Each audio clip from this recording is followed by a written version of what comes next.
क्या अमेरिका के पास अब खुद की हिफाजत के लिए भी हथियार नहीं बचे? क्योंकि लगातार 5 महीनों से ज़्यादा समय तक ईरान पर बमबारी किए जाने के बाद अमेरिका के एक प्रतिष्ठित न्यूज़ अखबार रॉयटर्स के एक एक्सक्लूसिव रिपोर्ट में दावा किया गया है कि ईरान के साथ लगभग 5 महीनों से चल रहे युद्ध में अमेरिका ने अपने लंबे दूरी के कई सबसे महत्वपूर्ण प्रिसीजन मिसाइलों का स्टॉक यानी भंडार लगभग पूरी तरीके से ख़त्म कर चुका है। अमेरिकी सेना के अनुसार आर्मी टैक्टिकल मिसाइल सिस्टम और नई प्रिसीजन स्ट्राइक मिसाइल जैसी लंबी दूरी की प्रिसीजन मिसाइलों का स्टॉक लगभग पूरी तरीके से ख़त्म हो चुका है।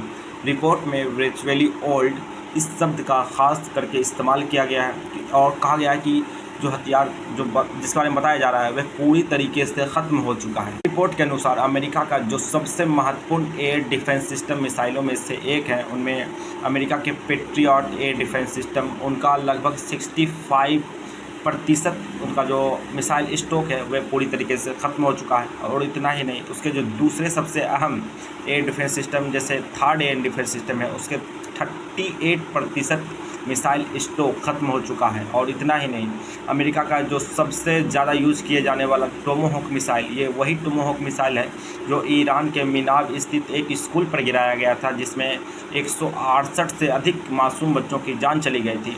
उसकी लगभग आधी यानी कि स्टॉक का लगभग आधा 50% ख़त्म हो चुका है। लेकिन अमेरिका की ओर से इस दावे को खारिज किया गया, सिर्फ इस दावे को खारिज किया गया है। और इस दावे में जो परसेंटेज, जो कई सारे मिसाइलों का परसेंटेज बताया गया है कि ये मिसाइल इतना परसेंट ख़त्म हो गया, ये मिसाइल इतना परसेंट ख़त्म हो गया, उस पर कुछ नहीं कहा गया अमेरिका की ओर से। यानी अमेरिका भी इस पर रजामंदी दिखा रहा है।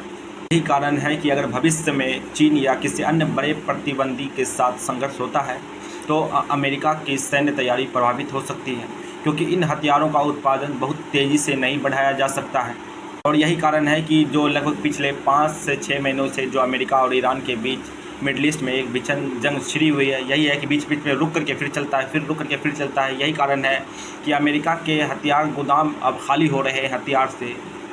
सोचते इस विषय पे, क्योंकि अगर ये रिपोर्ट वास्तव में पूरी सटीक निकलती है तो फिर अगर अमेरिकी मिसाइलें ख़त्म हो रही है तो फिर इस परिस्थिति में अमेरिका को मानव चलित बमवर्षक विमानों का ज़्यादा उपयोग करना पड़ेगा। अमेरिकी सेना उस पर ज़्यादा निर्भर होगी और ये जोखिम भरा हो सकता है। आप क्या सोचते हैं इस विषय पे? आप अपनी राय कमेंट में ज़रूर दें और ऐसे ही खबरों के लिए हमारे चैनल को सब्सक्राइब करें।